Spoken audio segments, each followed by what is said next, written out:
Hey guys, welcome back to another episode of Mabimpressions, and today we're going to be talking about Punk Wars. Is this post-apocalyptic 4X strategy game worth playing?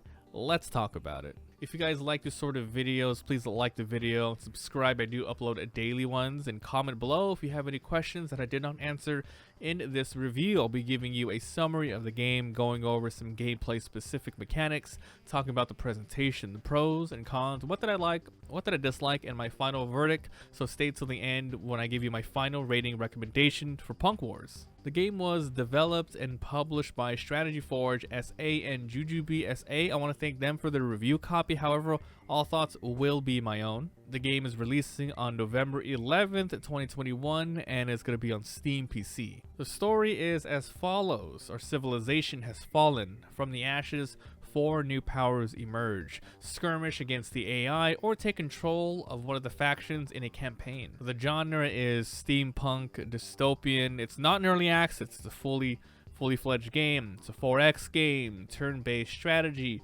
city builder, and it's single player. Moving over to the gameplay section, if you guys are interested, all the footage is from my Let's Play channel, MabiVsGamesVOD. Please come by below. There's a link in the description. Of course, it was all streamed on Twitch, so follow me on there as well. For the majority of this game, we're going to be doing, well, you know, if you play 4X games, you kind of know what to expect. Explore, expand, exploit, and exterminate. I'll be going over most of what makes this game original, and what did I like and dislike, so let's go. First, the explore. Well, it's going to be random maps for the most part if you do skirmish mode. I think it's set for campaign. It seems pretty balanced with everyone in their own corner of the maps. You got high ground, low ground, where, you know, obviously the arrow units can go up and down. Everyone uses action points to get around, and for ground units you have to go through specific caves. So there's, you know, like I said, pits to fly over, there's choke points, and that's pretty much the map. There's a lot of extra units all over the place. I say units, sorry. It's like buildings, like abandoned buildings where you can grab as your own to get more resources and build specific buildings on. Moving over to the expand portion of the 4X, you get a lot of resources per turn depending on what you have available in your buildings. You get water, food, steam, manpower, and science. You're going to be getting builders, just like in a lot of 4X games, such as, you know, civilization and stuff, where you're going to be using these builders, putting them on different plots of land, and building new resource generators as you go. You can also upgrade your basic ones to give you more sites, more, you know, land to grab on, etc. For the science routes, you're going to be, like I said, obtaining them per turn, and you can be unlocking new units like meds, spies, and you can get new abilities for existing ones to give them more attack power and movement speed. You can get different scouts to, you know, explore the map even better. You can get frontline units to also walk around with them, and use builders to follow them around and try to grab all the resources on the map. For the exploit portion, you're going to be doing a ton of resource monopoly, not only building up your own base. It does take a lot of time. The game heavily incentivizes you from running out, going into the fog of war, and taking a lot of the opportune, you know, resource and buildings out there, sending spies to go into other people's, you know, bases and sometimes destroy buildings. And the exterminate portion, win by combat. So you're going to be destroying the enemy bases. There are 4 factions with slightly different units, and there are some, you know, neutral wastelanders that are usually keeping a lot of really good resources behind, so you can take their base and make it part of your own. Moving over to the presentation, the graphics and design, it's not terrible for a 4S isometric. It's a very monotone color,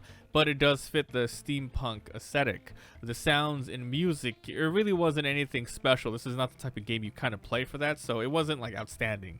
Moving on to the pros and cons, what did I like and what is this game's main selling points? Well, it's a 4X, and, you know, they're kind of hard to come by. There isn't a lot of them. A lot of them I did play, however. I do like them. This one, has a lot of upgrades with different ways to build your armies, though it's not a ton of different units. You know, there's a ton of building resource management. That's the big thing. You have a lot of space to move around, and a lot of buildings you're going to be using builders to get it to tier 1 to tier 2 to tier 3, which increases, like I said, more resource generation and stuff like that. So there's a lot of decisions on whether or not you want to expand right away or keep building, because there is a lot of stuff to do in your own base. What did I dislike? What would I change? Well, this game kind of has a lot of waiting, and I know it's a 4X game, turn-based strategy, but it's a lot more waiting than I'm used to. It just takes forever to generate anything at the beginning of a game.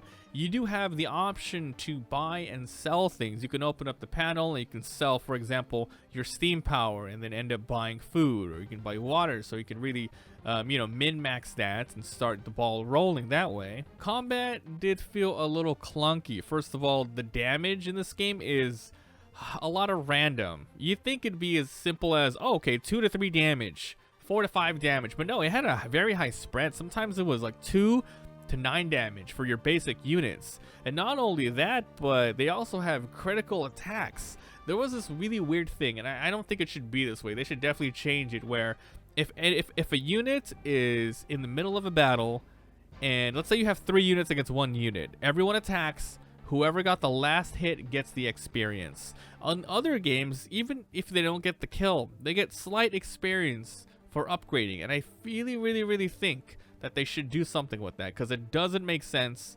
to have the one person take the kill when you can have a lot of units. It's not good. So yeah, the damage rolling is extremely annoying as well. It needs to be more tighter. The AI is kind of smart and dumb at the same time. I had a lot of instances where, you know, I was trying to take a neutral base and they were coming after me, which is good.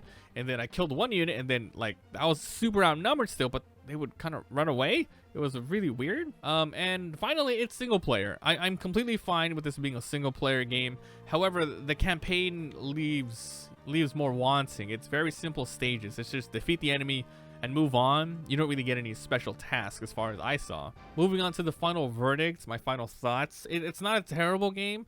I was expecting more because it's not an early access game, but wow, it kind of feels like one.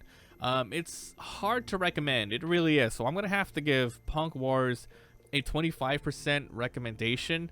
Like I said, 4X games are hard to come by and hard to get into in general. So if you're going to play this game, it's going to take up a lot of your hours, you know. But I feel like if you do love Steampunk, it's not terrible. Like I said, all of the mechanics are here. It just feels like it's weirdly balanced, and the AI can sometimes just go crazy. So if you do want to invest some time in here, you will enjoy it. But for the general audience trying to get into more 4X games, I think there's a lot out there to really dip your feet into. So also after the campaign, there's no replayability rather than a random skirmish here or there. So that's it. If you guys enjoyed, leave a like. It helps a lot. If you haven't already, subscribe for daily videos. If you have any questions, please put them down in the comments. Come by Twitch, where I live stream all of this. And if you want to see the Let's Play, come on by the Let's Play YouTube channel, MabiVsGamesVOD. Thanks for watching. I'll see you guys next time.